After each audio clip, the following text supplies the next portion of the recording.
everything about how we shop, where we shop, and even why we shop is changing, and it's changing pretty dramatically. And anyone that went to business school in the last 50 years learned about this purchase funnel. You just put tons and tons of marketing in the top of the funnel, and like magic, it translates into repeat business at the bottom of the funnel.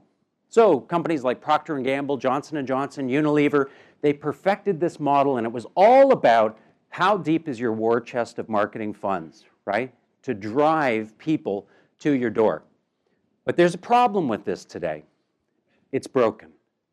The funnel is irreparably broken and doesn't work anymore, and it's freaking a lot of marketers out because they're spending more and more and more money, but it's not translating into the kind of foot traffic that it used to, right?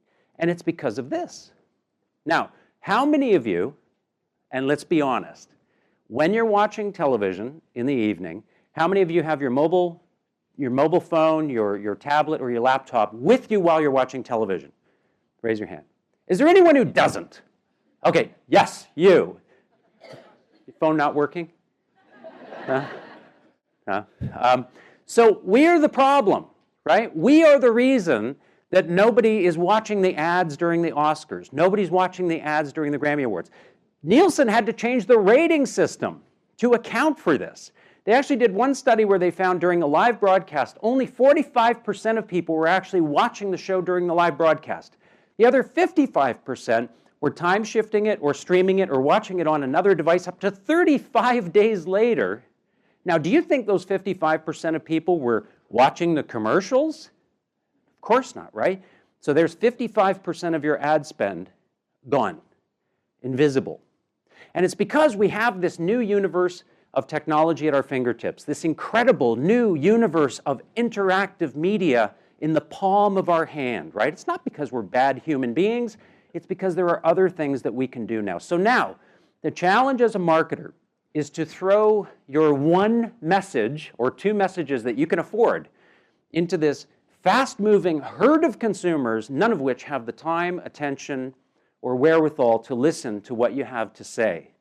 And it's virtually impossible, of course, to hit your target consumer. And this beautiful linear funnel that we've appreciated so much for all these years now looks like this. This is the new path, if you can call it that, to purchase.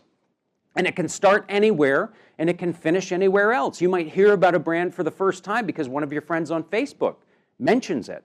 And that might, out of curiosity, take you to their webpage. That might then take you to a mobile download. That may take you to a store, but you don't make a purchase there. You go home and you buy from online, or you buy their product through a marketplace. Now, how, as a marketer, do you account for that weird path to purchase? And along that path to purchase, the whole concept of selection and variety has been altered forever. I remember not so long ago going into my first big box electronics store and seeing their selection and being astounded at how good it was. You know, you couldn't believe that they could put all that product under one roof. But now, if you go to Amazon and you search televisions, you get 500,000 results. 500,000 results. And if you're not 100% sure about something, there are 1,400 reviews on this HDMI cable, which raises an entirely different question, right? How thrilled with an HDMI cable do you need to be able to write a review about it, right? Take the time to write a review. But all of this selection, this new universe of selection that we have, is now not at home on our desktop while we're at the store. It's in our pocket, in the form of our mobile device. And I'm not going to beat you over the head with charts and graphs about mobile adoption because you guys are savvy, you're plugged in, you see what's going on. My God, just go outside into this hotel. I mean, this is what you see, right? People together, alone, on their mobile device, right? Having their own experiences. This is how we are now interpreting the world. Live events are all about now seeing these things through our mobile devices. So, I mean, this is the end of the world if you're interested in how that's going to look.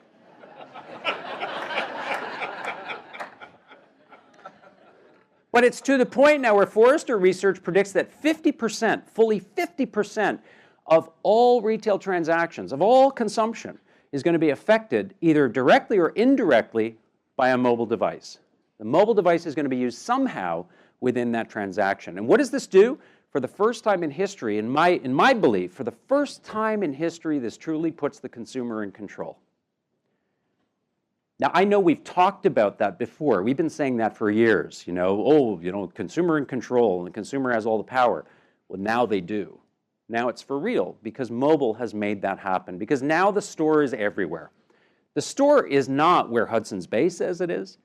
The store is not where JCPenney says it is. The store is wherever the consumer says it is, because as soon as I put a buy button on every single thing in the universe is my store.